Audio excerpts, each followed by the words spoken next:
Hi everybody, welcome to our webinar this afternoon or this morning. It's Advanced Data Protection with Ethernet enabled LTO and Archiware P5 Archive. I'm going to go a little bit slowly because we've got lots of people joining the webinar right now. Seeing those numbers creep up, but just to introduce myself and Nick, I'm David Fox in London from Archiware, that's my email address, and with me I've got Nick Warburton from Symply. Hi Nick, Hi how there. you, how you Good doing? afternoon. Yep, Yeah, very well, thanks. Big good morning to our friends over in the US, and I think we've got some Europeans joining us late. So good afternoon and yep. early evening to you guys as well. There'll be people in the Americas and Europe. It's Mhm. 6 p.m. over here and 7 p.m. in mainland Europe. So yeah, I can see a few people joining from Europe. So yeah, we've got some interesting content, I think, with some entirely new ways of looking at LTO. So without further ado, let's get things rolling. So we've got quite a lot of content to run with you. We've got a 40-minute slot. The last 5, 6, 7 minutes we'll devote to your questions, which you can type into the GoToWebinar interface, whether you're running the GoTo app or you're running the web browser version. You'll be able to put questions in there. So either put them in while we're speaking. We won't answer them during the presentation, but we'll run through all of them at the end. And it doesn't matter how technical they are either. We ran another session of this webinar about 5 hours ago, and we had some really good technical questions in that one. So yeah, please ask the technical questions. So yeah, in this webinar, we're going to give you, Nick's going to talk over some slides regarding SymplyPRO Ethernet LTO products.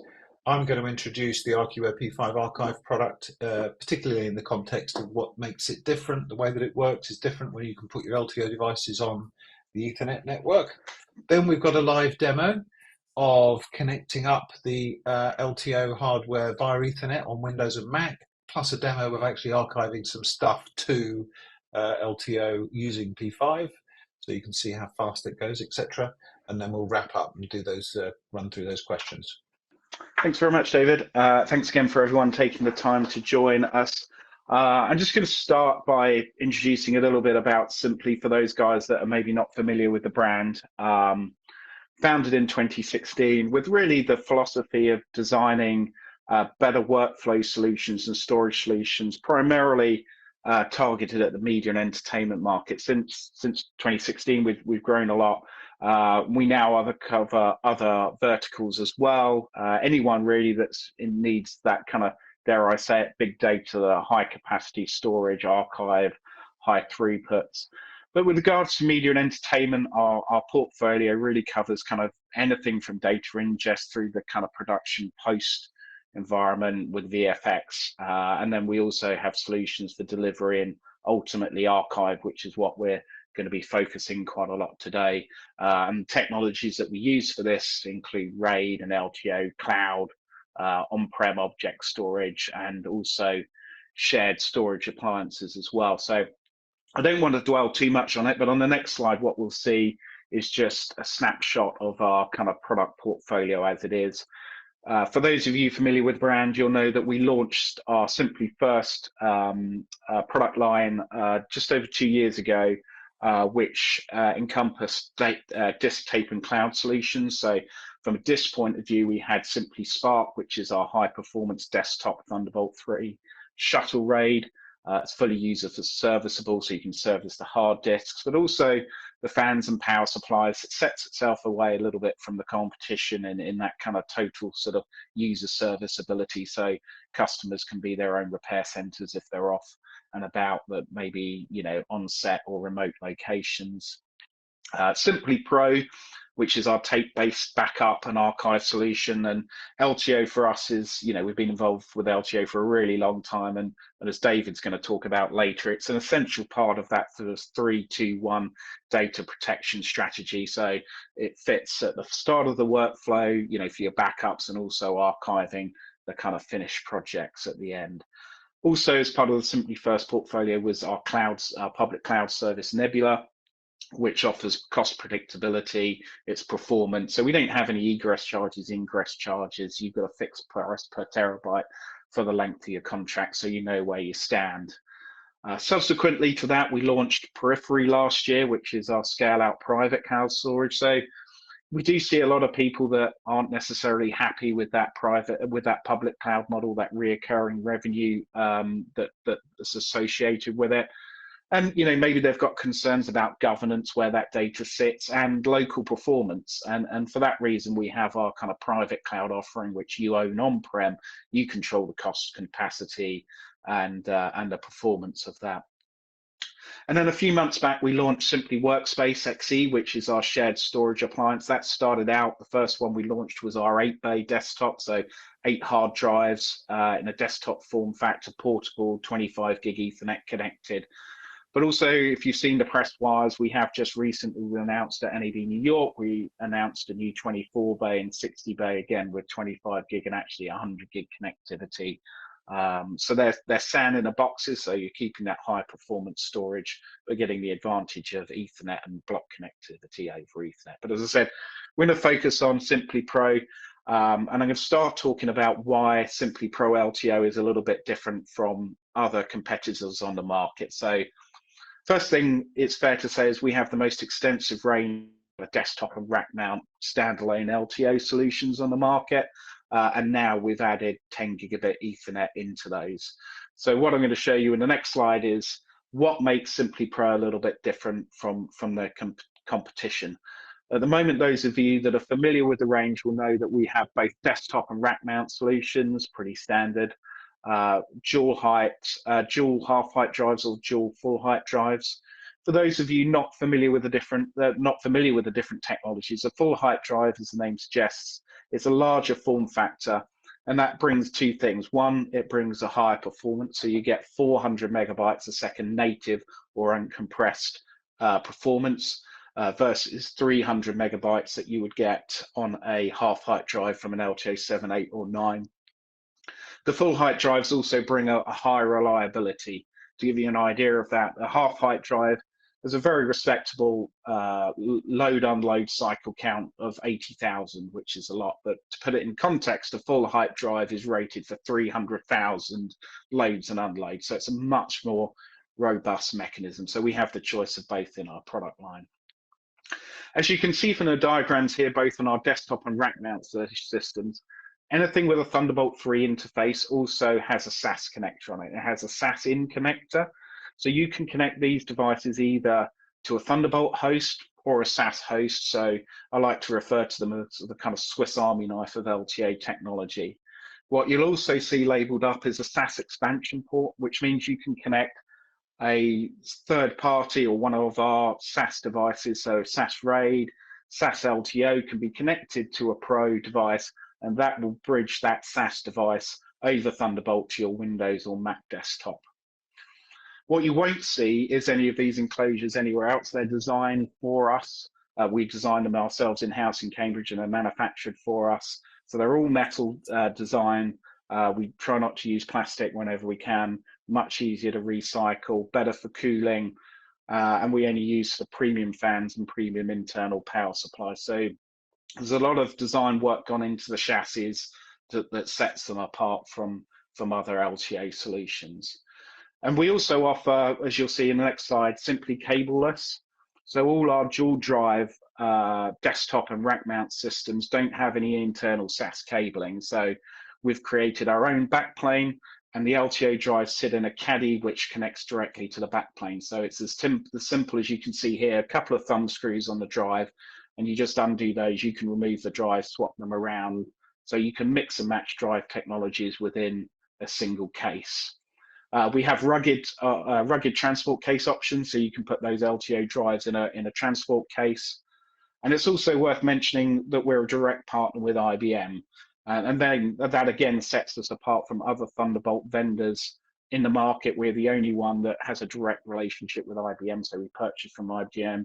But more importantly, we have direct access into IBM engineering, so we're better able to support our customers. And our support runs from European AM, so morning in Europe, through to the end of the day in California. So while we're not quite follow the sun, we do provide quite a wide ranging window for support. So that's some information about what makes us a little bit different. But let's move on to why we're here to talk about Ethernet-enabled LTO. And as you can see, we offer Ethernet-enabled LTO both in our desktop and racks. But what is it that really sets the Ethernet apart? Why? What's the reason for adding Ethernet?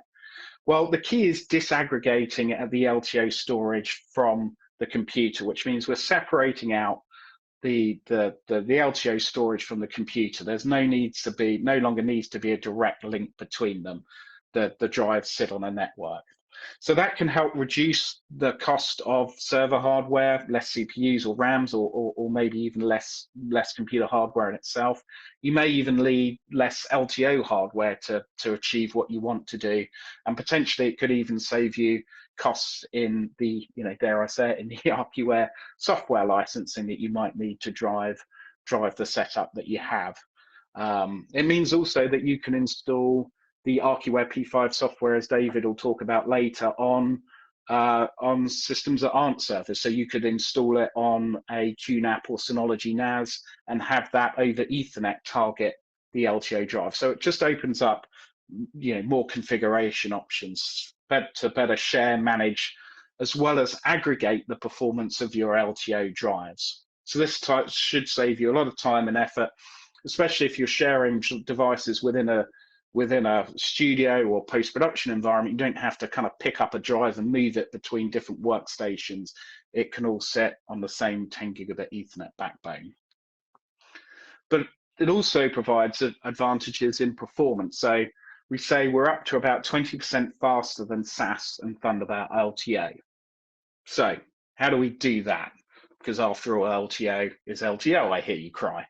So what our appliance is doing is it's buffering up the write commands as well as the data to effectively allow more than one command to be outstanding with the tape drive at any one time. This is important because LTO drives, without getting too technical, only support very small queue depths. In fact, there are queue depths of 1, whereas a hard drive or SSD drive will support tens or hundreds of queues coming into the drive at any one time. LTO just doesn't handle this.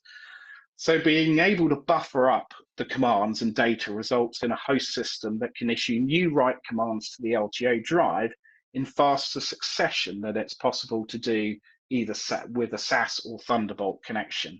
And this means that the path between the host and the LTO drive can effectively be continually filled with data, and that reduces the latency and increases the performance. So that's quite an interesting trick that the system brings to you. Then just moving on to the next slide, just to show you some of the connectivity features. As I said, we've got 10 gig SFP plus interfaces. That'll give you up to about 2,000 megabytes a second aggregated across the system. As you can see here, we've got management ports that allows you to set the IP addresses. We've got the 10 gig ports. I'd particularly like to point out the SAS expansion port, and we'll come on to that in the next slide, because what that SAS expansion port allows you to do is to connect to more tape drives. So on the left-hand side of the slide, you'll see we've got a SymplyPRO LTO rack. Now that could be a desktop, but we're assuming that probably a rack environment. We've got our rack with 1 or 2 internal drives. We've got a SAS cable coming out of that and connecting to one of our SAS racks. And again, that can have either 1 or 2 tape drives in it as well. So you can have up to a total of 4 tape drives connected over the 10 gigabit Ethernet. Looking at the right-hand side of the screen, we've got a similar thing. We've got the SymplyPRO rack with 1 or 2 internal drives. But what we can also do is connect to an external tape library that has up to 2 LTO drives. So in this way, if you think about it, if your library is busy with commands for restores or maybe archives or backups, and you need other jobs to be done, you can use the Archiware P5 software to carry out archives or restores from tapes manually, but all crucially within the same system and all crucially sitting on the same network. So that adds a lot of value to a lot of post-production and production facilities on how they manage their data and can access data, etc. So that's kind of a snapshot, I think, of where we are with the Ethernet Pro product. as David said, please, there's a chat feature within the system, so do drop your questions in and we'll answer it at the end. And of course, there's more information at GoSimply /Ethernet LTO. But I'm going to hand over to David now to give you an overview of the P5 architecture. Thank you, Nick. Okay, so yeah, that was all really clear. Thanks for that. So I'm going to give you a quick overview of the P5 Archiware products for those that are not familiar with them, because they complement with the Ethernet-based LTO stuff really, really nicely. So there are 3 different modules that you can purchase either together or individually with Archiware. Just to state that Archiware is just a software product or software only, running on a lot of different environments. The products break down as P5 Backup, which is a disaster recovery tool to secure your data in the case of a failure to disk, tape, or cloud.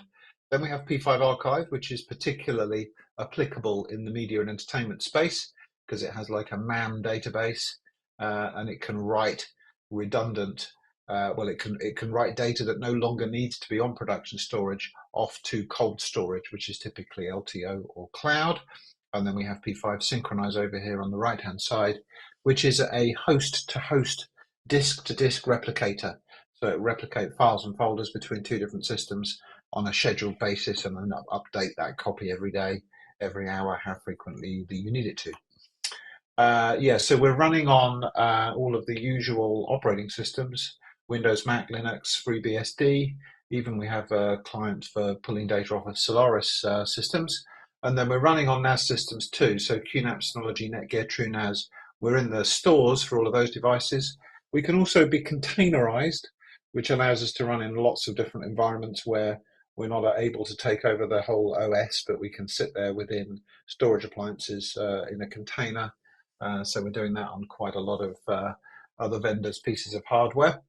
And I like to just put across the difference between a backup and an archive, because people often think, well, if I've got a backup software that can throw data onto tape, then surely I can use that to archive stuff for the long term.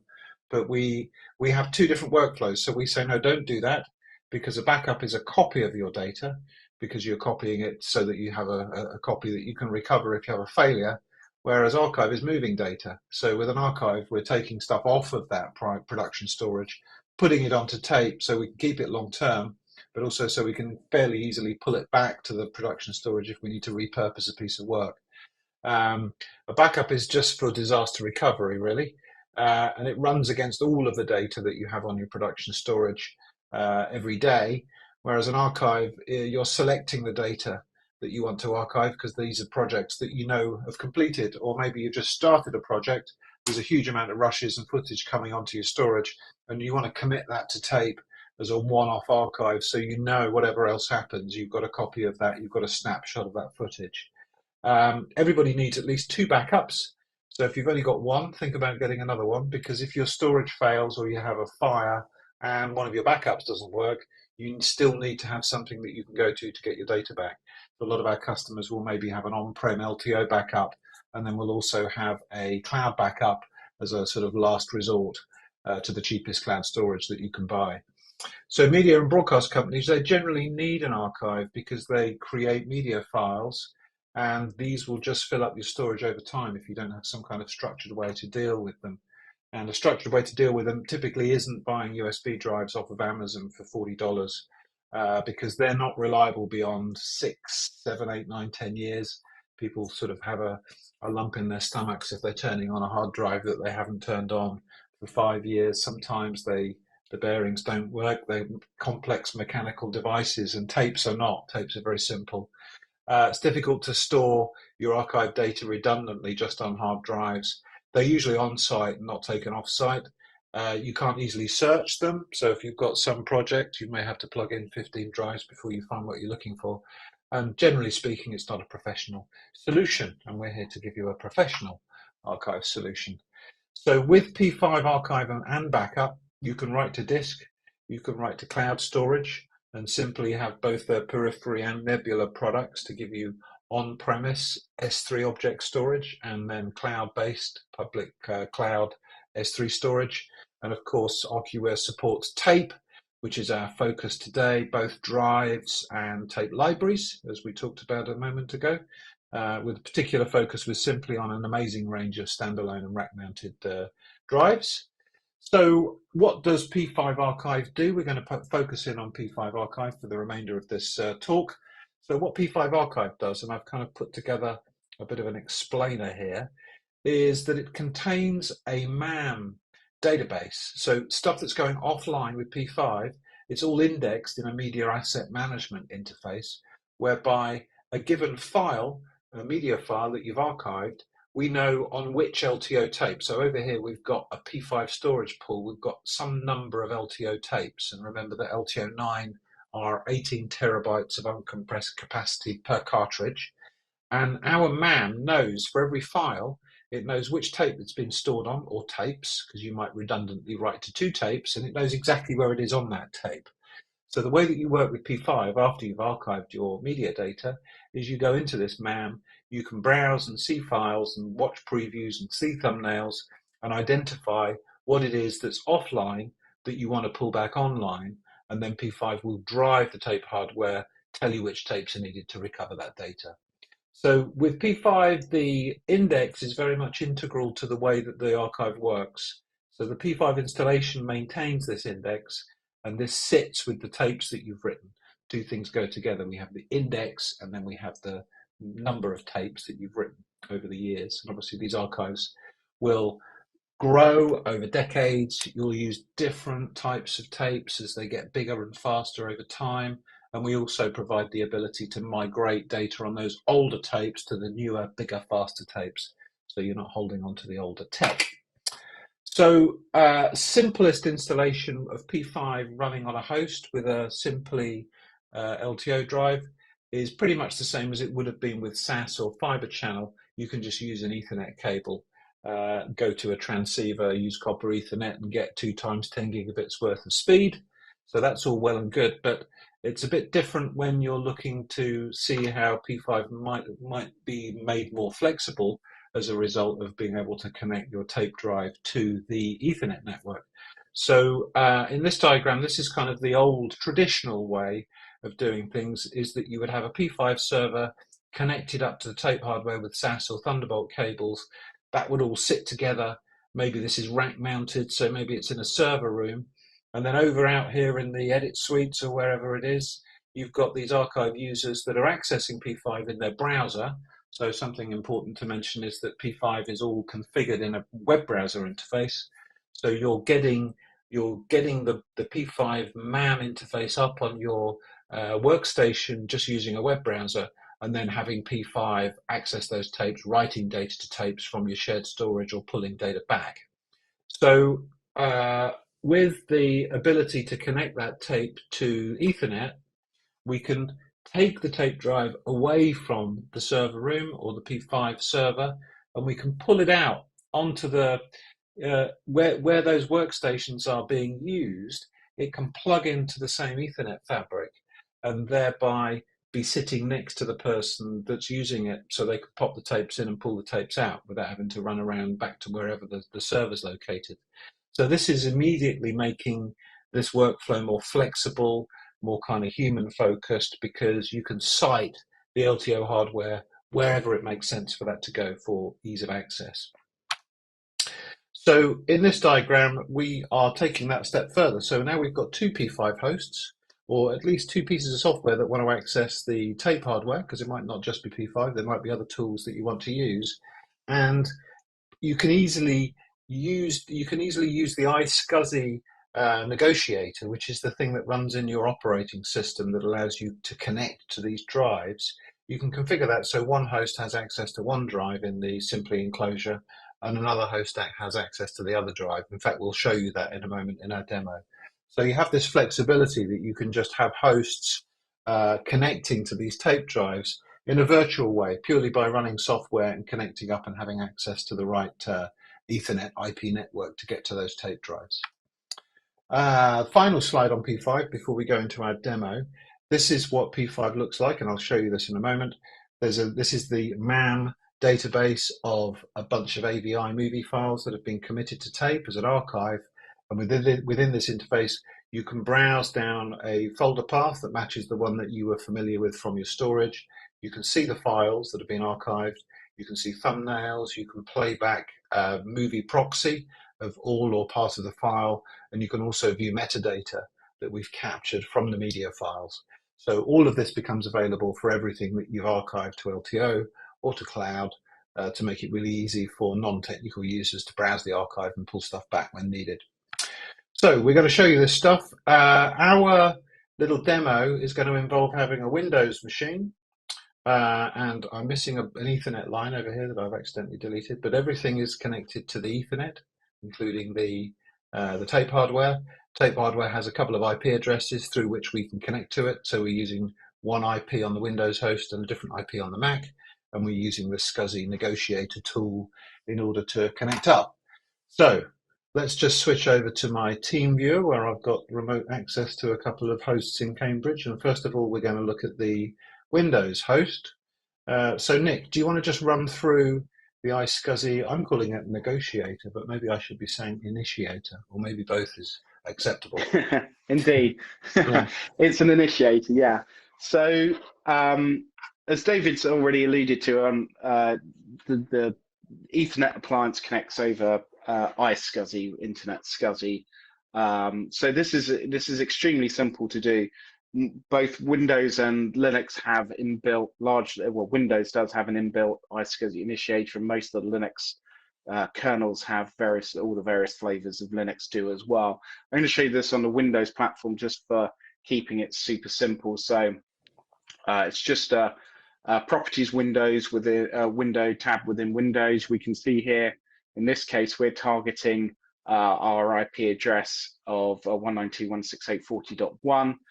And in here, I can see two targets, and I've purposely only connected to one just to show you that you can connect either to one or both targets So at the the same targets time. are So if we just the actual LTO drives, targets right, Nick? are the LTO drives, correct? Yeah. So the targets are the LTO drives. So if it doesn't matter which Ethernet port I target, because as I said, I've got two data Ethernet ports. Either data port will see all of the devices, 1, 2, 3, or 4 drives that are attached to that. So you can see that's connected there. And if we pop into our device manager, somewhere down here, tape, so you can see that the device manager Windows operating system can see IBM TD9. TD9 is a full height LTO9 drive, shorthand for.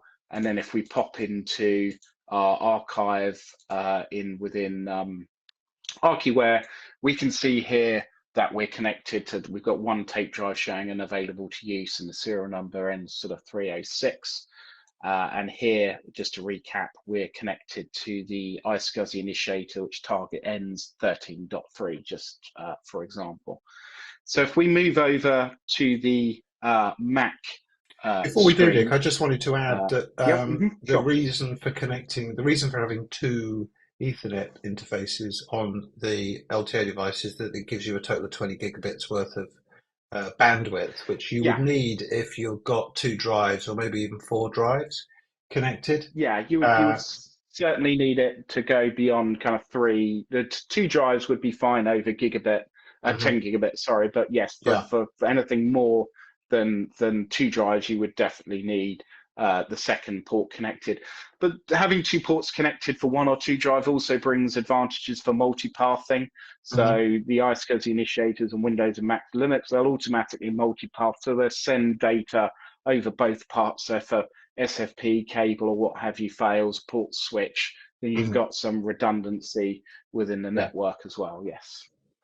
Cool. Yeah. Okay, so I shall switch us over to the Mac desktop. So you'll see we have a Mac there now, and we're running the Atto SCSI initiator, which is not unlike unlike Windows and Linux. This is a chargeable licensed product, isn't it? Unfortunately on the Mac, but there's a couple of these licenses that you include with the LTO devices.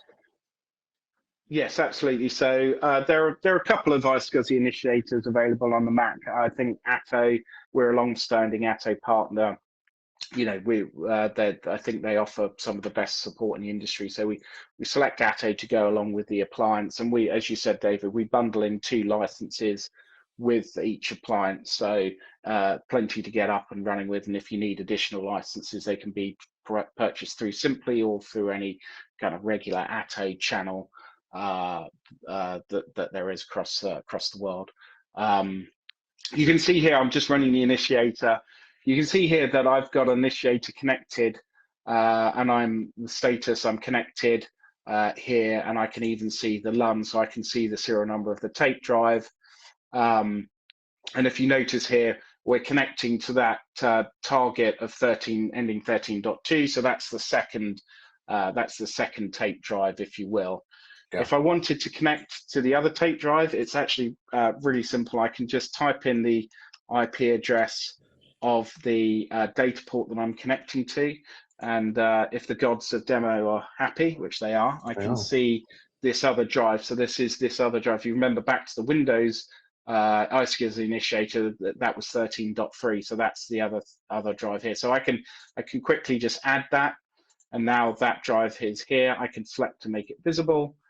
I save that, and then I can go to the status of the second drive, and then I can click to log in, and now I'm logged in and connected to that drive, and you can see I can log out and log in at will to that drive. So hopefully that shows you how super simple it is to share the drives across different hosts with just simple configuration of the iSCSI initiators.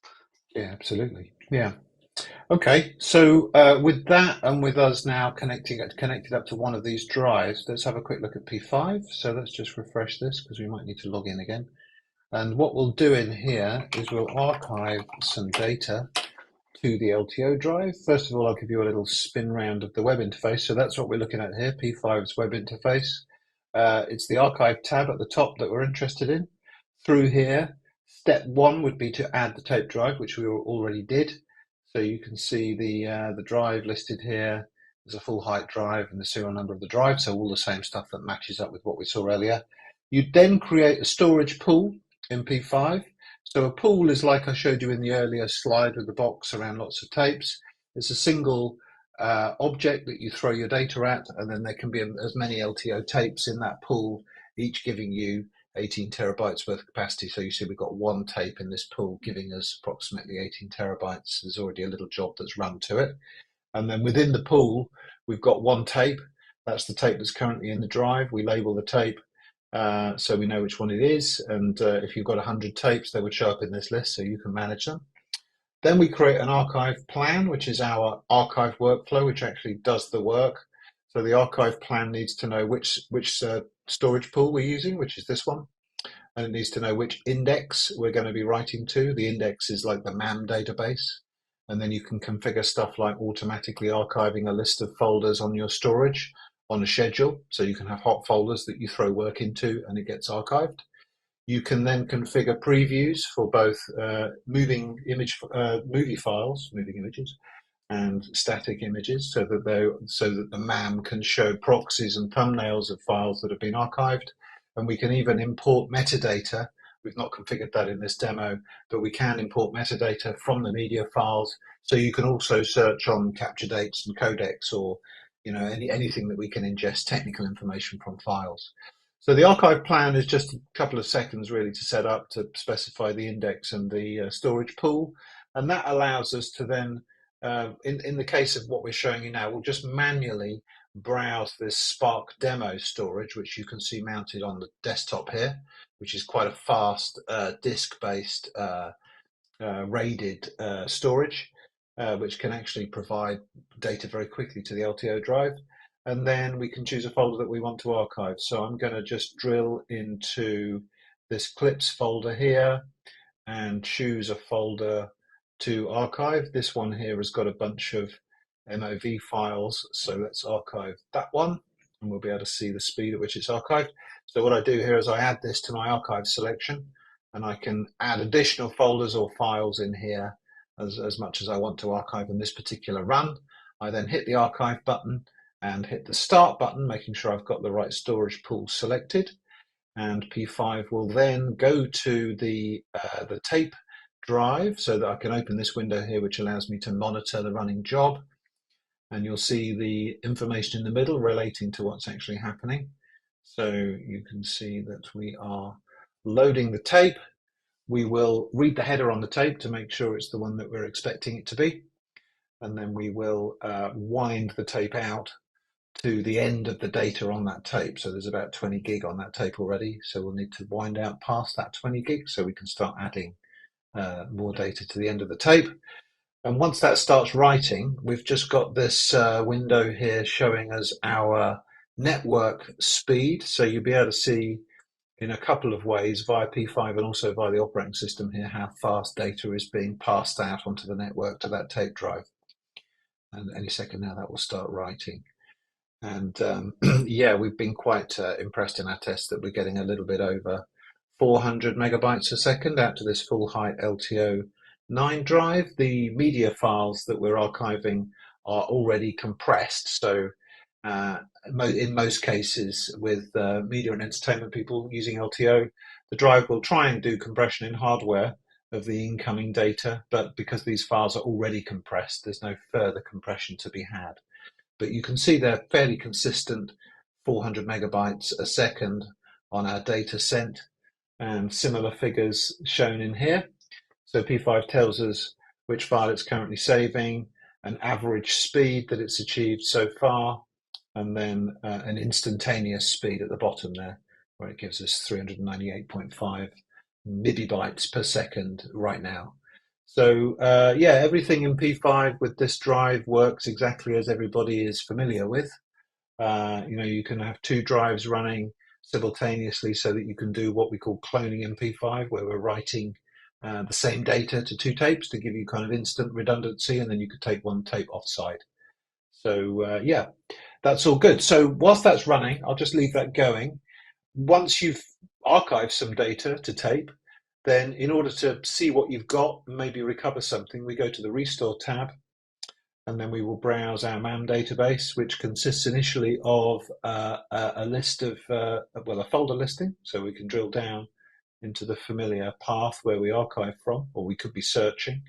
And then once we locate our folder of movie files, we can first of all see thumbnails of those files, just a frame, or we can swap that and see the information view, which will give us a playable proxy that P5 created at the point that it was archiving. So we can scrub around the first 30 seconds, in this case, of the file that's configurable to see if these are the files that we want to recover from tape. And if we decide that, yep, we need a couple of these back, we can add those to our restore selection. And then we can also go around, find other files in other folders if we want to recover more data. And then we would hit the restore button to trigger a restore back to a folder, the default being the folder that it came from, but we could easily browse and choose a different one. Once we're happy with where we're going to restore to and what we're going to do in case files already exist, then P5 will simply give us a listing of the tapes that are needed to perform this recovery. And we've just got one tape in this demo, so no surprise that's the tape. And also telling us that we're going to restore two files, which is about 6.6 gigabytes in size. And then if I were to hit the start button, which I can do, then this will get queued up as a restore job, but it requires the volume, the tape that's already in use by the job at the top. So once the job at the top has finished writing those movie files, then the job at the bottom will recover the files that we selected back to disk again. So this interface is really quite simple to use. It's quite visual. We have a lot of customers that are not technical people, but are able to use this to maintain quite a complex and usually vast in terms of terabytes and petabytes size of archive. So yeah, we'll leave that job running. So yeah, I think with that, Nick, if you're happy, we'll conclude our presentations. We're pretty much towards the end of our 40-minute slot. So let's get straight into questions. So a question from Sam. What file formats can P5 preview? Okay, so the previews are what you can see on the screen now, those playable proxies. So we simply use FFmpeg to generate those previews. So that's happening within the configuration, which I briefly showed you here. And Archiware includes a version of FFmpeg as part of the installation, which can preview most media files, including audio files. But if you want to have a more expansive support for file formats, then it's recommended that you install your own FFmpeg on the host where P5 is running, downloading it, the latest versions from the FFmpeg project, and then you'll get a broader support for file formats. But basically anything FFmpeg supports, we can render proxies and previews with, but you can use third-party tools. So we have customers using the red binary for the red raw format to generate previews from those files. So pretty much anything is possible with a bit of maybe with a bit of additional configuration. Question from Joe: can you mix and match LTO gen hardware? That's one for you, I think, Nick. Yeah, well, from a Symply point of view, absolutely. The systems that I've shown you, the desktop XTH and the racks, support LTO 7, 8, and 9 hardware, and so you could have an LTO 7 and an LTO 9 in the same rack or desktop, and use Archiware, for example, to do maybe a data migration from older tapes into the current generation of tapes. So yes, not a problem from our point of view. The only note is that the 2U units that use the full height drives, they're obviously only LTO 9, but all the others support 7, 8, and 9. Okay. A couple of questions from Robert. Do Archiware count copies, number of duplicates? Yeah, we do. We will. If you have two identical files on a file system, then they will both be saved to tape.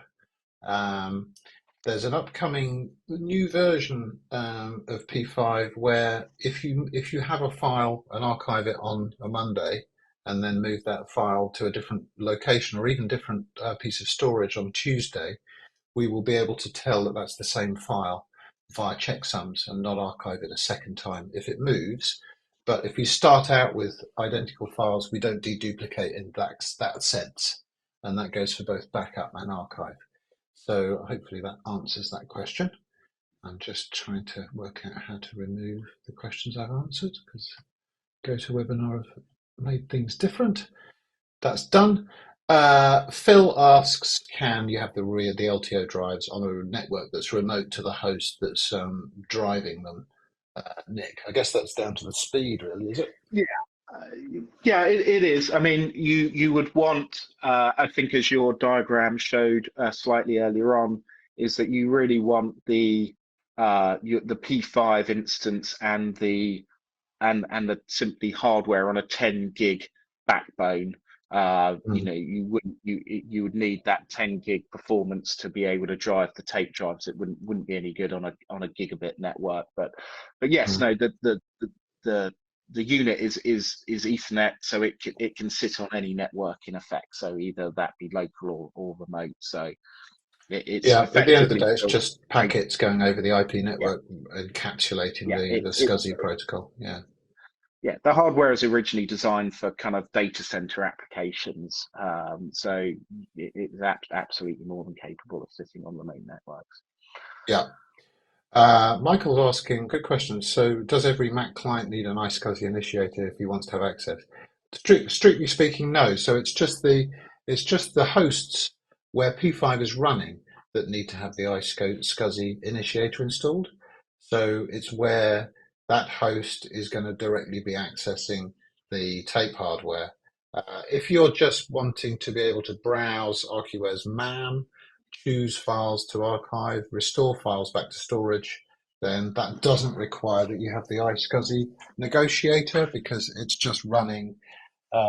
We're just using non-iSCSI protocols to do that.